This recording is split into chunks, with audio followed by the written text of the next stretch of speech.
Hoy cerramos la primera temporada de Caficultores Puertorriqueños, con una voz que representa historia, liderazgo y comunidad. Nos acompaña Irichané Rodríguez, presidenta de Procafé y de la Asociación de Agricultores de Puerto Rico, el Puerto Rico Farm Bureau. Pero también productora cafetalera, hija de la montaña y defensora incansable del futuro agrícola de Puerto Rico. Desde su finca en Adjuntas hasta las mesas donde se toman las decisiones nacionales, Iris ha logrado combinar su amor por la tierra con un liderazgo firme y generoso. Hoy hablamos del legado, cambio y lo que significa cuidar del café y de la gente que lo siembra. Bienvenida, Iris. Gracias. Mira, cuéntame un poquito sobre los principios, ¿verdad? Sobre tu infancia en Adjuntas y pues el rol que el café jugaba en aquella época de tu vida. Pues mi infancia en Adjunta siempre estuvo ligada al café. Mi papá tenía una finca de café en el barrio Guayabo Dulce y en el barrio Yayales de Adjuntas. Y él tenía café tanto arábico como robusta y excelsa y lo que llaman café americano. Y las cosechas de café en ese tiempo eran por 9 meses. Acababa una cosecha y comenzaba la otra. Y además de tener las cosechas, él tenía un beneficiado, así que conocía todo el proceso. Y cuando era la época de cosecha, pues estábamos en el beneficiado hasta las 2 de la mañana, 3 de la mañana, porque no solamente el café que él producía en su finca, sino también otros agricultores que le vendían café, pues ese mismo día se procesaba. O sea, el café se procesaba Fresco. inmediatamente. Qué bien. Y eso eso de de los 9 meses de cosecha es algo que ha surgido anteriormente en conversaciones aquí. Ujú.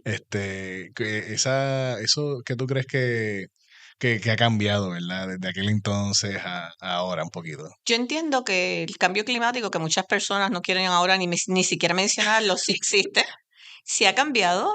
Nosotros, no solamente en el cultivo del café, sino en los demás cultivos, vemos cómo las temporadas han ido cambiando. Hemos tenido meses bien secos cuando se supone que llueva y meses de lluvia cuando se supone que sea seco. Y eso realmente ha cambiado la dinámica en el café. Por ejemplo, nosotros necesitamos tener una sequía para que el café florezca, Ujú. para meses después tener nuestra cosecha. Y hay veces que eso no sucede y lo que tenemos son meses de lluvia. Cuando viene la sequía, se nos han ido corriendo los meses. Anteriormente, por ejemplo, teníamos la cosecha del arábico, que realmente comenzaba en agosto y terminaba ya en diciembre. Y luego comenzaba el robusta. Sin embargo, ahora vemos que las cosechas han cambiado. Las cosechas del arábico están comenzando en septiembre y se están uniendo junto con las del robusta. El robusta se está adelantando, o sea que realmente, pues, aunque no es las cosechas de robusta ya no son tan grandes como eran anteriormente, pero sí todavía quedan fincas que mantienen los dos tipos de café. Ok, sí. Y es algo que vemos también en la nueva generación de gente, especialmente dentro del tema de café especial, que están dándole enfoque a eso. Y uno de los beneficios que mencionan es poder cosechar más tiempo. Claro, claro, tener cosecha todo el tiempo, pues generas más ingresos para tu finca. Claro, claro. Esa es la idea siempre aquí. Y te iba a preguntar, en aquella época, ¿qué recuerdos tienes del café? Además de pues, el trabajo de la finca de tu papá y cómo lo procesaban. En el pueblo de Junta, ¿cómo era? ¿Cuán importante era? Bien importante, realmente Adjuntas era y sigue siendo un pueblo cafetalero. O sea, y por los barrios de Adjuntas era, yo te digo, algo que daba orgullo. Principalmente tú ibas por el barrio Taramá y aquello parecía una finca enorme, una hacienda, y eran muchas fincas. Lo que sucede era que eran una al lado de la otra y todas tenían café. Y realmente tú no podías determinar dónde terminaba una finca y dónde comenzaba la otra, porque tú lo que veías eran montañas con café sembrado. Siembras de café. Y realmente eso era como un orgullo, ver la finca que mi papá tenía en el barrio Guayabo Dulce, junto con la finca La Balear, porque eran colindantes, tuve fincas bien grandes, con mucho café, realmente era algo bien bonito Ujú. y que le daba trabajo a muchas personas del área de la montaña. O sea, la gente vivía dentro de la finca porque habían viviendas en la finca para estos obreros que estaban trabajando ahí. Trabajando en la finca. Y en aquella época, generalmente el café se vendía, una vez lo procesaba el beneficiado, lo que hasta donde llegaba tu papá, él no llegaba a una marca de café. Ellos le vendían el No. café a la gente que hacía las marcas. Pues fíjate, en ese tiempo surgió también que estaba lo del programa de compraventa de café. Ah, Puerto Rico producía tanto café ujú. que el gobierno, para evitar que los caficultores se fueran a la quiebra, porque los torrefactores pues tenían un límite del café que podían comprar para luego tostarlo. Entonces se crea el programa de compraventa de café que realmente era para hacerle justicia a los caficultores que tenían esa gran producción. El gobierno lo que hacía era que compraba ese café a los caficultores para que no se le perdiera. No se perdiera. Y luego entonces se lo iba vendiendo a los torrefactores, pero escalonadamente, según los torrefactores lo iban necesitando. Pelían y Pero no lo compraban. sí, Ah, pero entonces eso aseguraba que los beneficiadores, o sea, que los caficultores pudieran tener una venta segura del café, a que un pudieran precio. seguir produciendo su café sin temor a que se les fuera a perder la cosecha. Ah, Realmente sí hizo sentido ese programa, pero lamentablemente las producciones de café fueron bajando y la dinámica cambió. ujú, ujú. Ese programa todavía existe de otras maneras, ¿verdad? Correcto, Exacto. sí. No, no de esa manera, pero No de sí. esa manera, no de la manera que quisiéramos, pero sí todavía el programa existe. Exacto. Y qué interesante, ¿verdad? Como en aquellos momentos era un problema, entre comillas, de sobreproducción, Correcto. que es todo lo opuesto que estamos teniendo Ujú. ahora. Y te iba a preguntar, en el tema de las diferencias así más grandes que tú has notado en lo que era el negocio de café o lo que fue el negocio de café para tu papá y lo que es el negocio de café para ustedes hoy en día, los productores de ahora. Yo creo que en ese tiempo también comenzó la transformación de que eran fincas que tenían semisombra y el gobierno empezó a auspiciar que tenían que ser sombras al raso, o sea, bajo el sol, porque iban a ser fincas más productivas. Sí lo fueron. Lo que sucede es que 30, 40 años más tarde se ha notado que toda esa deforestación que se causó tuvo sus consecuencias. Tenemos suelos que estuvieron expuestos mucho tiempo, la producción sí aumentó, pero realmente el trabajar bajo el sol no es lo mismo que trabajar bajo sombra. Y yo creo que ese cambio se nota muchos años después. Mm, Ahora estamos nuevamente tratando de reforestar nuestras claro. fincas, utilizando las mejores prácticas de conservación para poder tener la producción de calidad que necesitamos. Que yo creo que va a ser la diferencia ahora que tenemos que tener en nuestras fincas, que tengamos café de calidad porque por cantidad realmente va a estar complicado, Mm, principalmente por la mano de obra. claro, claro. Te iba a preguntar, así pensando, continuando pensando en tu trayectoria, tú pues estudiaste administración, tuviste una carrera profesional y de repente regresas otra vez al cafetal. Cuéntame un poquito de esa línea de pensamiento, ¿verdad? ¿Cómo Pues pasó eso en tu fíjate, vida?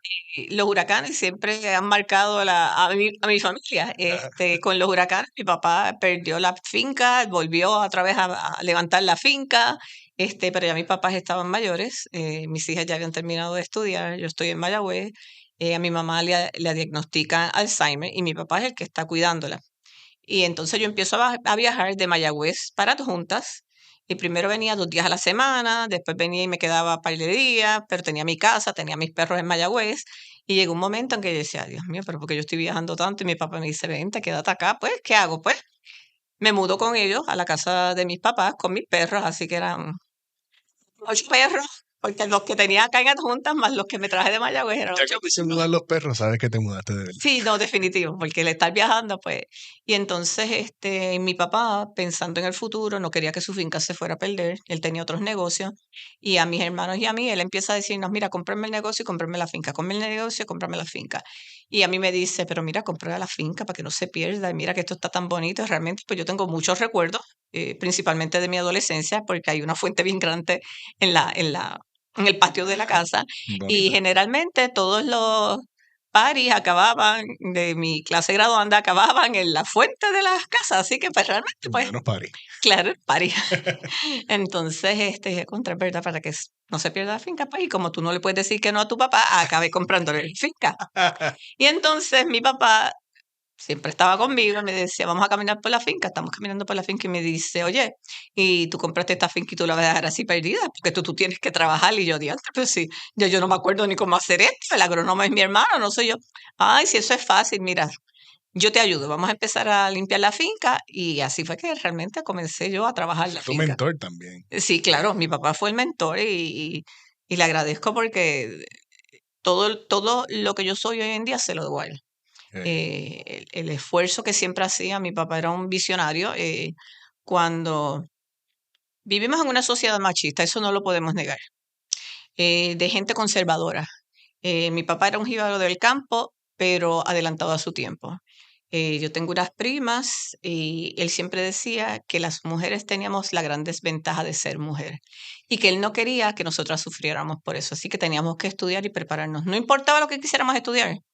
Tú quieres ser beautician, tú vas a ser la mejor beautician. Tú quieres ser doctora, tú vas a ser la mejor doctora, lo que fuera. Pero que teníamos que ser la mejor porque siempre íbamos a tener la gran desventaja por ser solamente mujer. Y yo creo que ese impulso que él siempre nos dio fue bien importante. Y eso fue a las mujeres de la familia. Pero a los varones decía, ustedes las tienen que ayudar. Y a mis dos hermanos me dicen, no, yo tengo dos hermanos varones, una mayor y una menor, y él siempre decía, no, ustedes la tienen que ayudar a ella y a sus primas. ¿Sabes? Porque esto es una familia y las familias están para ayudarse. Y las cosas hay que hacerlas derechas.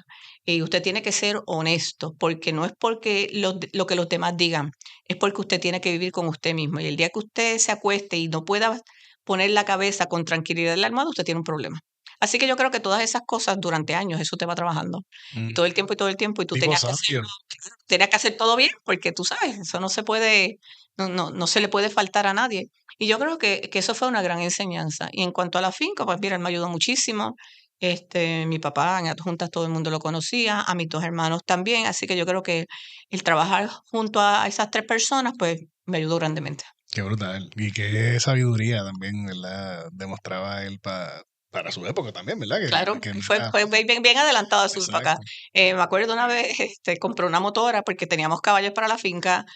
Tengo que admitir, le tengo terror a los caballos, si me tengo que montar en una porque no me queda más remedio, pero eso no es mi fuerte. Me habían regalado un caballo y el dichoso caballo por una cuesta es que él no quería bajar. Yo creo que él entendía que yo tenía miedo porque todo el mundo se montaba y el caballo bajaba, pero yo me montaba y el caballo no bajaba, pues él decidió Él comprar una sabía. motora. Y viene con la motora y pues una sola motora, ok, muy bien. Y entonces mi hermano mayor, loco con la motora y mi otro hermano también, y ya, pues yo también quiero correr la motora. Y mi hermano mayor me dice, las motoras no son de nena.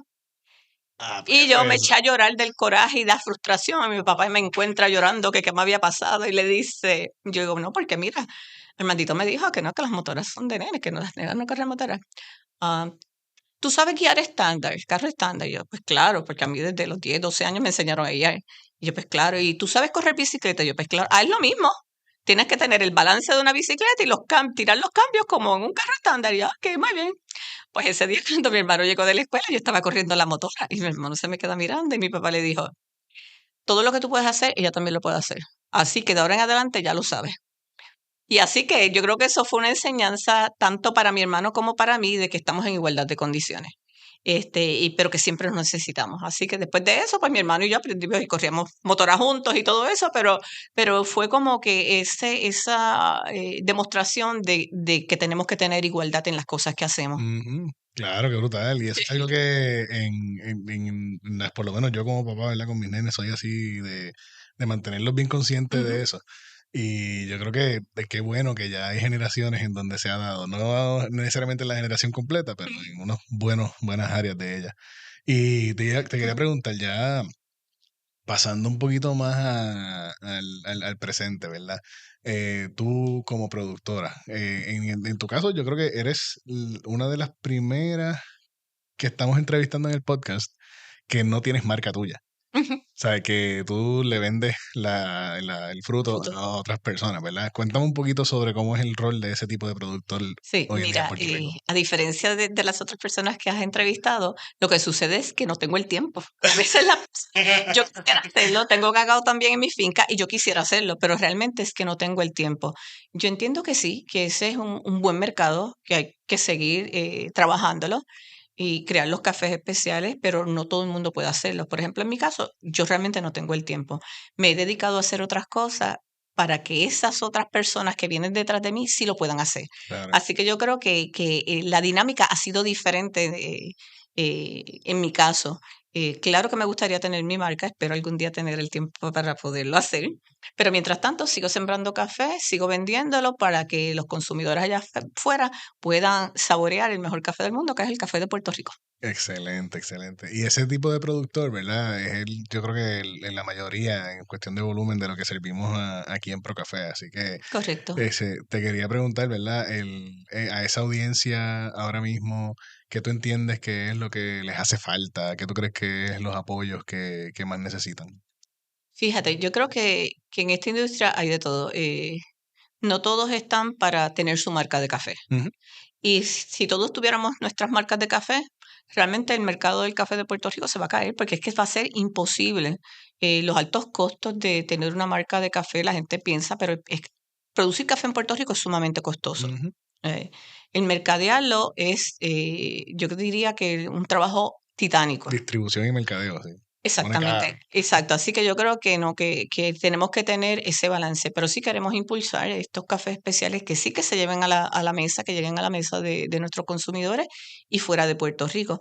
Pero sí tenemos que mantener nuestra cartera de caficultores que solamente producen el café y lo venden. Tenemos muchos que eso es lo que pueden hacer, Ujú. porque realmente no tienen las facilidades, no tienen el interés o no tienen los recursos para llegar a ese otro paso. Pero si pueden vender muy bien su café, yo creo que eso es bien, bien importante. Claro. Y por eso también el tema de que la gente, hasta el productor más pequeño, por lo menos se eduque y sepa cuál de su café es bueno, para Ujú. que pueda a lo mejor en algún punto diferenciar también. Mira, que este café lo vendo mejor que este otro café, etcétera. Claro, porque el hecho de que tú lo vendas en uva no significa que no te lo puedan pagar bien. Exacto.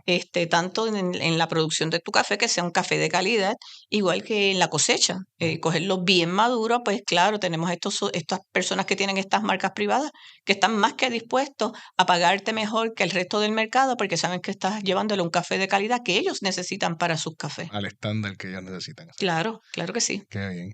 Bueno, ahora pasando un poquito más a lo reciente también de tu rol, ¿verdad?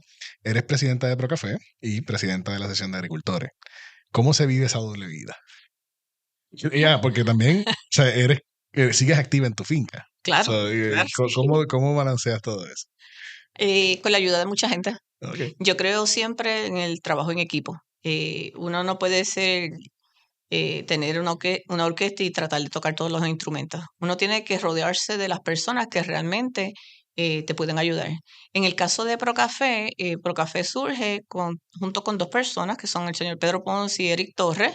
Y nosotros fundamos Procafé. ¿Cómo se funda Procafé? Por la necesidad que había en ese momento, que fue justo después del paso del huracán María, de tener una organización que pudiera pues, llevar ayuda a los caficultores.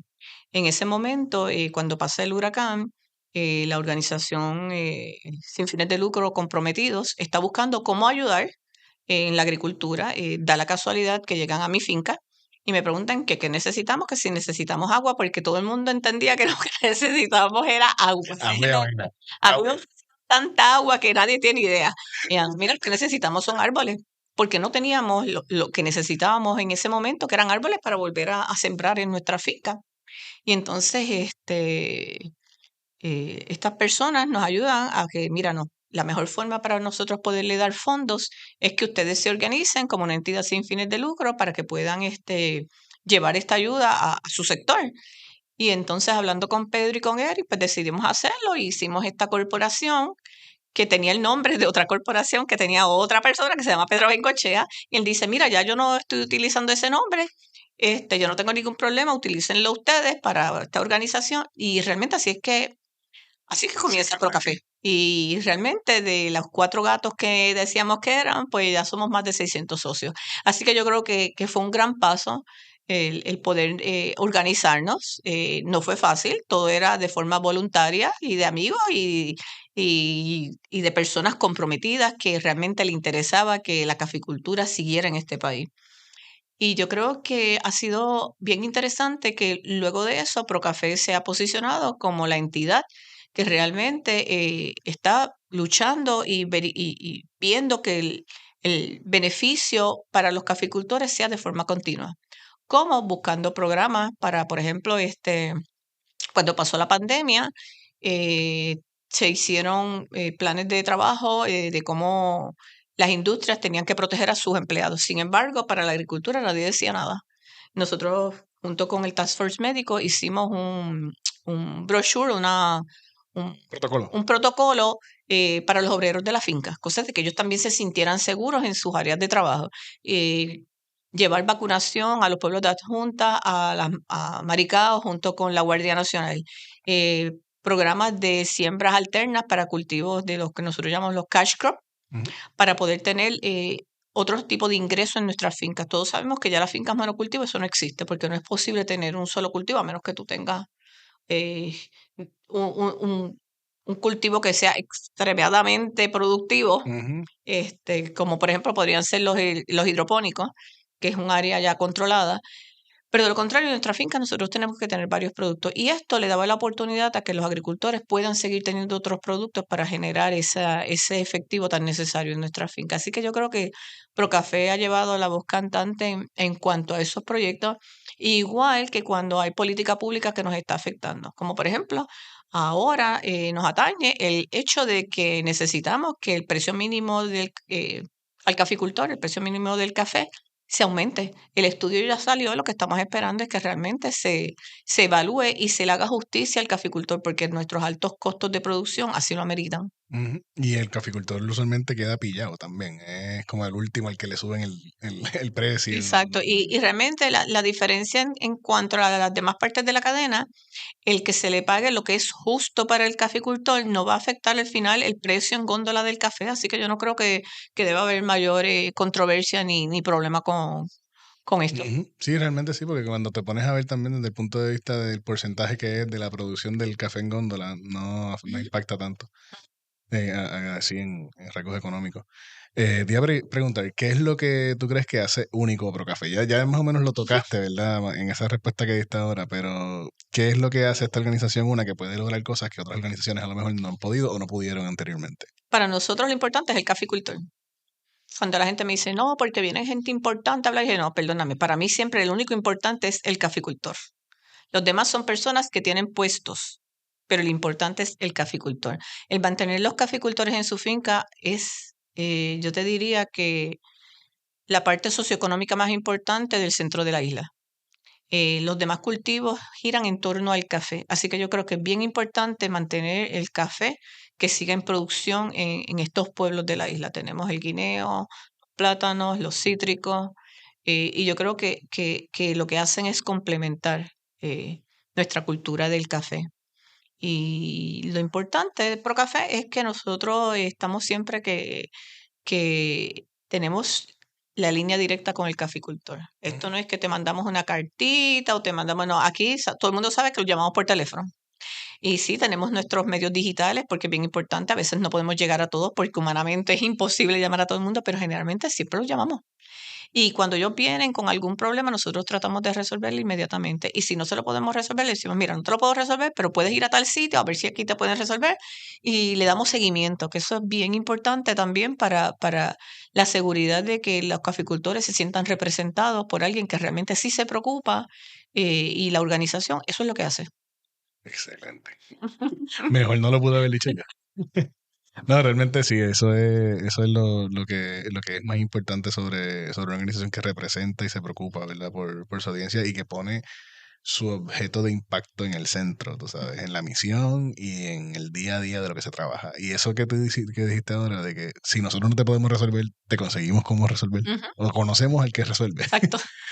Eso es bien presente aquí, es como que tienen un aliado, ¿verdad? Eso es lo que quiero decir.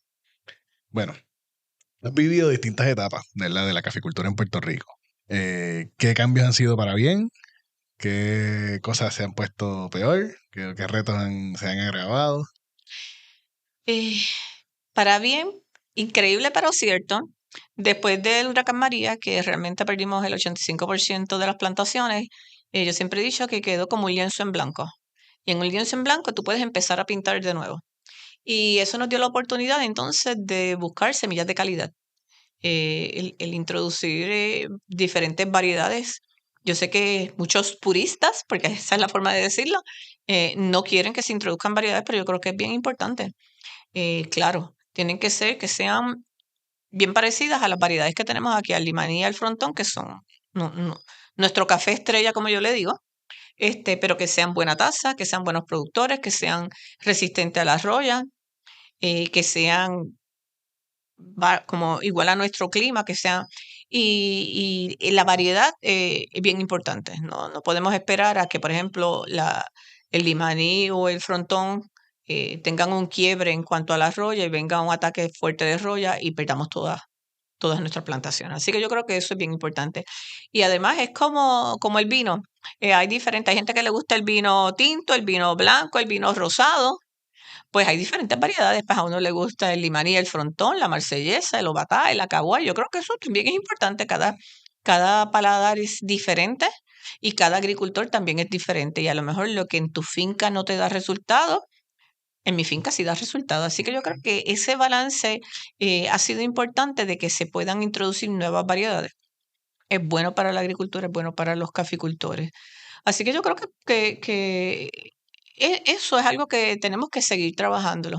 Qué bien. Y eso de que eso que estás mencionando de lo que te funciona a ti, a lo mejor no le funciona a otro, Ujú, es algo que aquí tratamos de ponerlo como parte de la cultura cuando hablamos con los caficultores. Mira, aquí yo te estoy presentando esto de las abejas, esto de agroforestería, esto del ñame, de la yautía, lo que ujú. sea.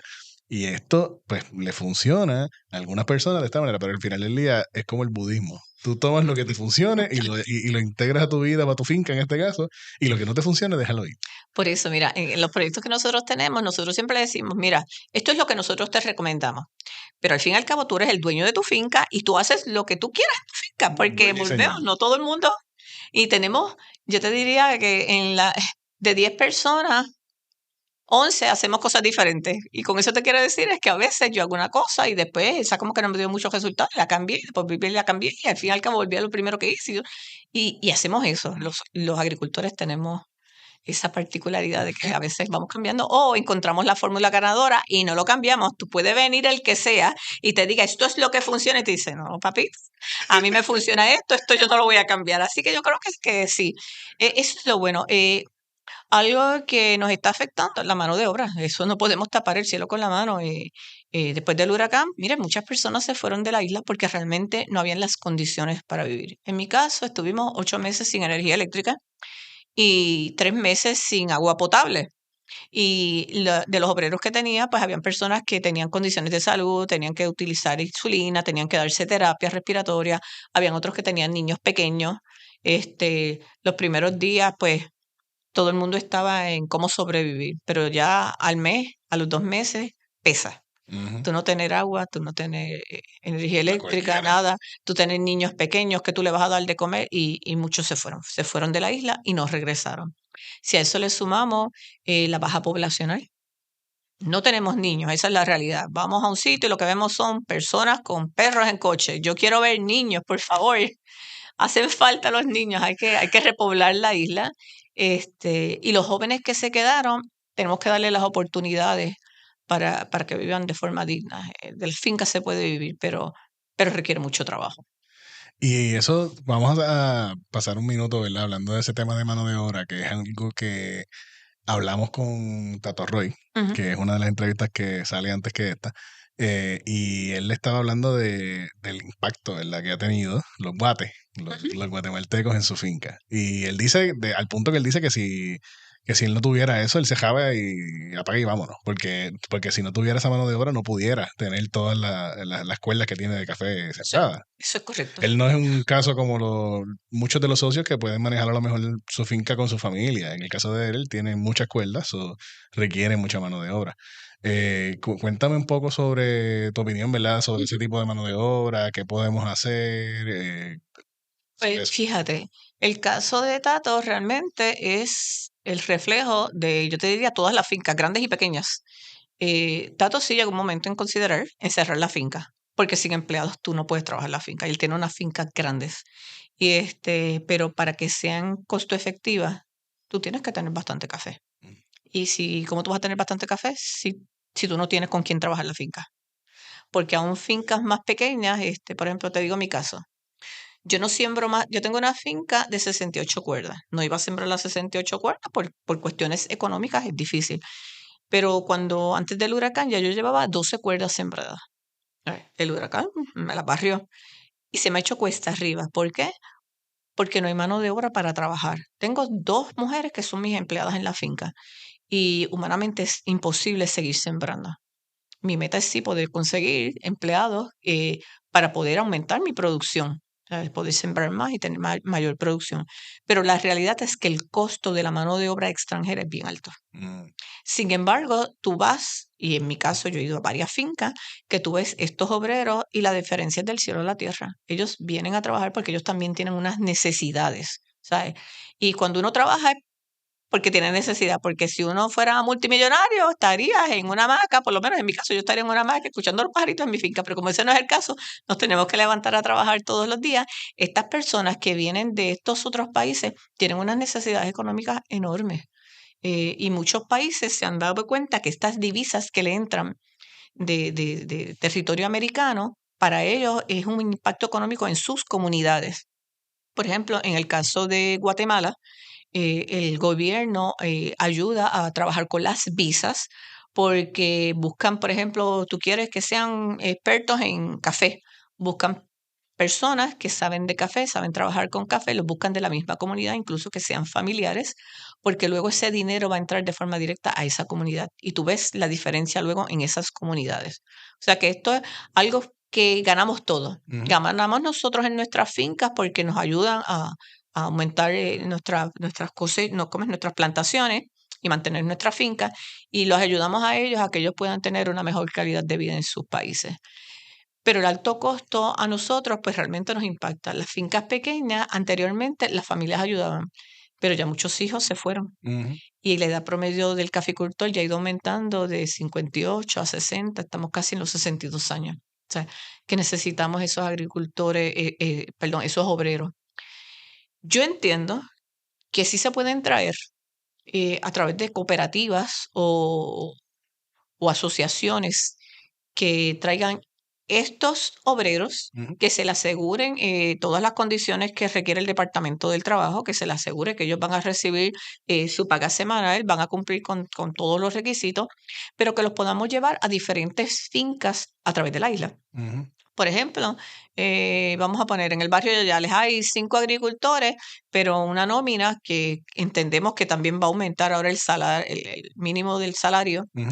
Este, no podemos con una nómina de a lo mejor 5 obreros semanal Ujú. por 8 meses o 6 meses, porque no hay los recursos económicos.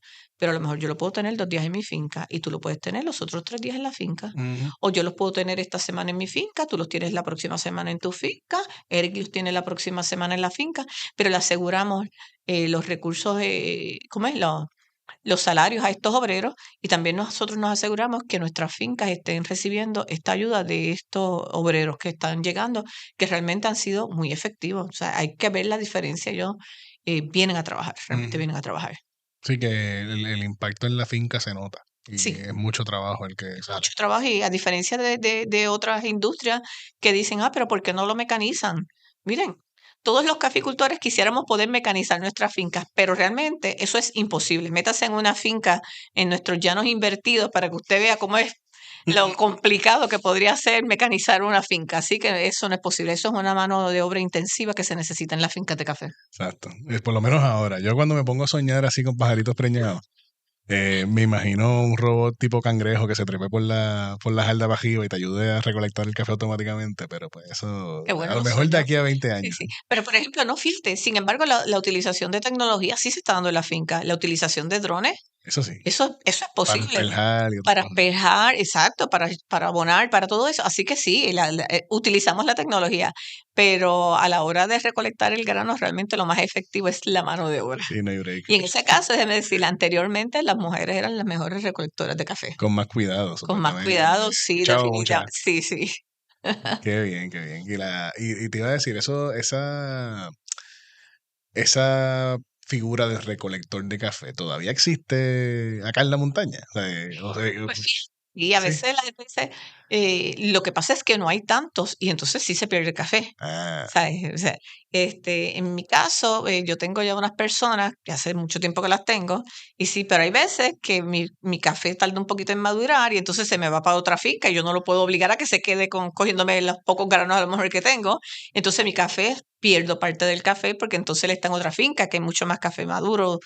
Él está allá y luego regresa a mi finca y así tenemos muchos recogedores que entran a varias fincas a recoger café. ajá. Está interesante eso, fíjate. Yo creo que hay un modelo ahí también Y de solamente, organizarse ellos. sí, y solamente se dedican a recoger café, no trabajan en la finca. Él no trabaja en las fincas, así que las personas dicen, el que trabaja en la finca recoge café, no. Hay algunos obreros que sí te trabajan en la finca y te recogen el café, pero generalmente no, no son los mismos. Ok. O sea, son, Especialista. Realmente sí, antes era así. Interesante.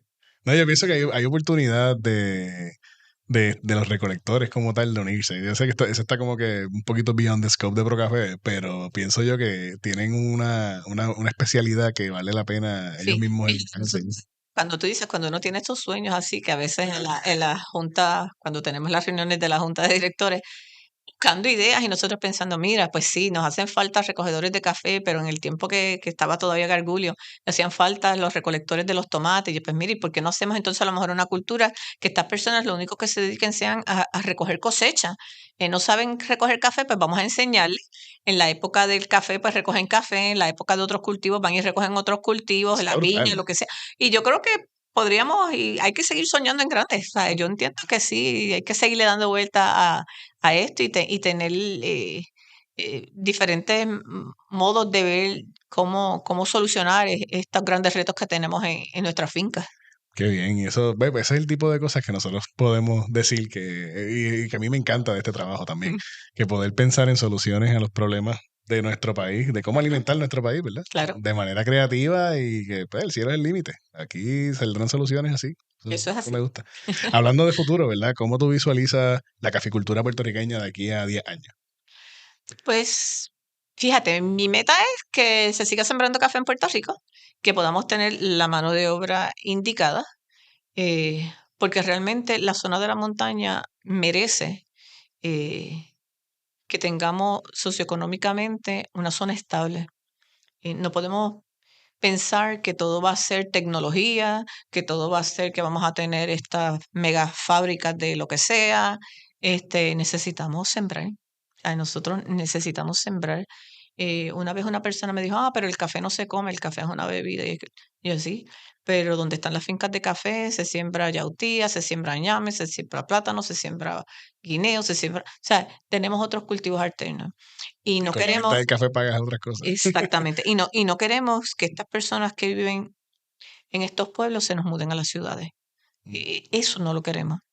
Nosotros tampoco queremos perder la calidad de vida que nosotros tenemos en nuestros campos. Es bien diferente de cuando yo viví en Mayagüez a volver otra vez a Adjuntas y no me sacan de Adjuntas porque realmente la diferencia es del cielo a la tierra. No me imagino un tapón yendo para el Mayagüez Mall a las 3 o 4 de la tarde, así que no, gracias. Prefiero coger un tapón porque voy detrás de un camioncito por ahí para arriba hasta mi finca, chingue, pero chingue. luego aquí, cuando allá se están asando en 115 grados con el índice de calor en Mayagüez, yo estoy acá con a lo mejor 78 grados, Fresquecita. que fresquecita, así que no, no. Y yo creo que tenemos que mantener nuestra gente en el campo, pero con calidad de vida. Y yo creo que nuestra meta es esa, que mantengamos a nuestra gente aquí, pero aumentando nuestra capacidad económica. Qué bien. Y eso está plasmado en, en la misión y en el trabajo. Así.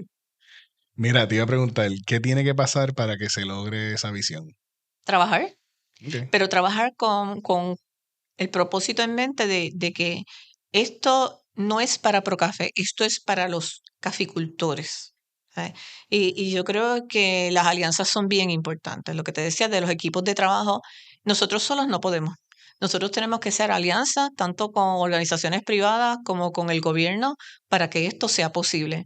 Y es por el bienestar de todos. O sea, esto es por el bienestar de Puerto Rico, no es por el bienestar de una organización nada más, es por Ujú. todo el mundo, es por las próximas generaciones, es por tus 3 niños pequeños, o sea, yo digo, no, mis nietos tuvieron que salir de Puerto Rico porque no están las condiciones de vida, pero la meta es que regresen. O sea, nosotros los necesitamos aquí, necesitamos que vengan, que estén con su familia, pero que tengan una buena calidad de vida.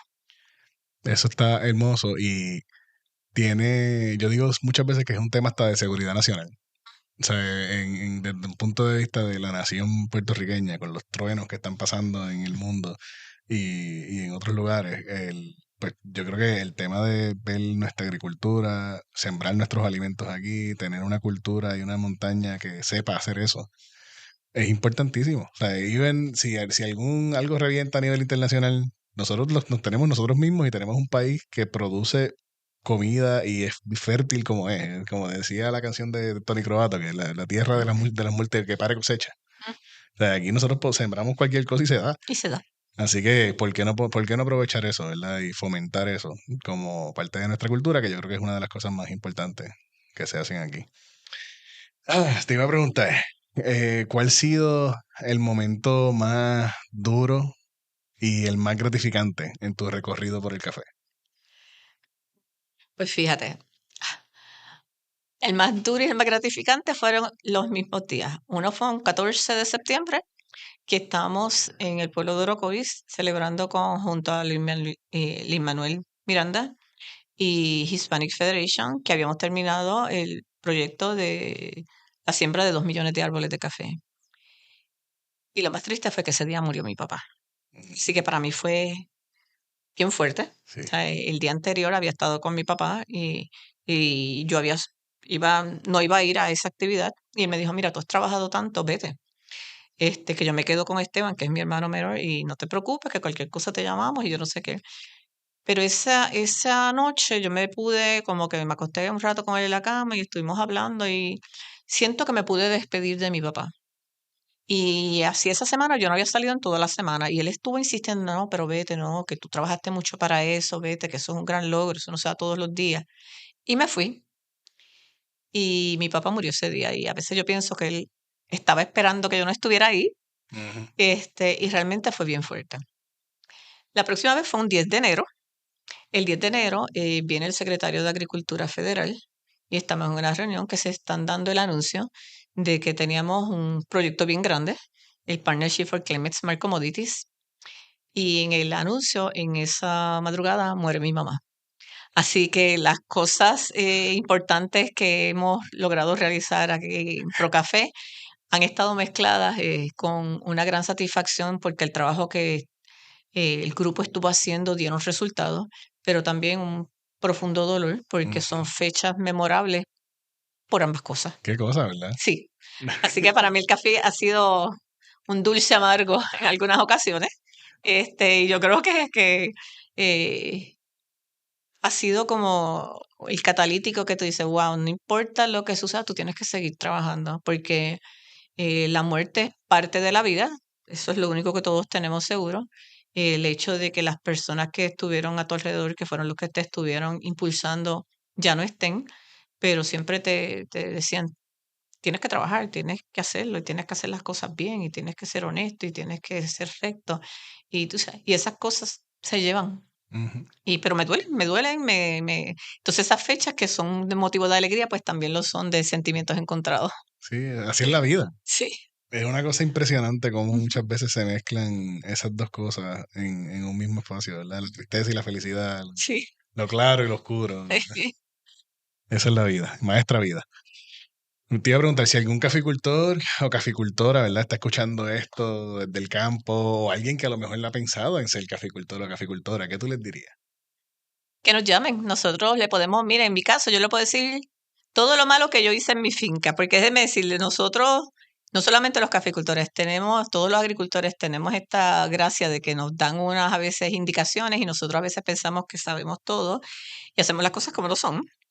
Así que mi hermano es agrónomo y yo estaba sembrando la finca de una forma y mi hermano me dijo, no le digas a nadie que yo soy tu hermano porque esta es la finca. Era que tenía una siembra y yo tumbé un café que llevaba mucho tiempo y entonces empecé a sembrar, y ese era en líneas, ¿sabes?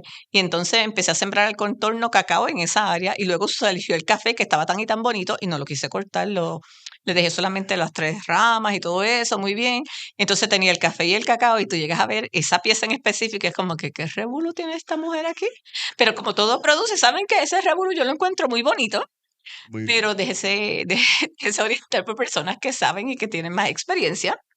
De los errores también se aprende, pero es mejor no aprender de los errores porque los errores cuestan dinero. Eh, infórmese siempre, busque personas que ya saben. Nosotros damos muchos talleres, que eso es bien, bien importante, sobre muchos temas que pueden serles de utilidad y aprendan a hacer planes de negocio. Nosotros en Procafé estamos trabajando con otros grupos para que eso sea posible, para que usted sepa si es viable su negocio o no, porque las fincas son negocios y los negocios hay que tratarlos como tal. Así que yo creo que eso es bien importante. Nosotros somos una gran familia Y como mencioné anteriormente, si nosotros no sabemos algo, vamos a buscar a alguien que nos enseñe y le enseña a usted y nos enseña a nosotros. Así que yo creo que eso es importante y la relación del tú a tú, del uno a uno es bien significativo porque es realmente lo que nos da nuestra identidad de que mira, sí, nosotros sí queremos ayudarte y no es de la boca para afuera, es real. O sea, nosotros queremos que cuando tú tengas tu finca seas lo más exitoso posible porque tu éxito es el éxito de nosotros. Así que nosotros vamos a hacer todo lo posible porque tú estés bien. Y ojalá todos los productos tuvieran una organización como esta que apoye también a sus productores, ¿verdad? Porque es un modelo que funciona y que hace mucha falta. O sea, siempre en todos los casos de productores con los que yo me he sentado a hablar, siempre hay una figura de mentoría. Y yo creo que Procafé hasta cierto punto puede ser esa puerta de acceso hacia ese tipo de relaciones para alguien que no las tenga o que las quiera desarrollar, ¿verdad?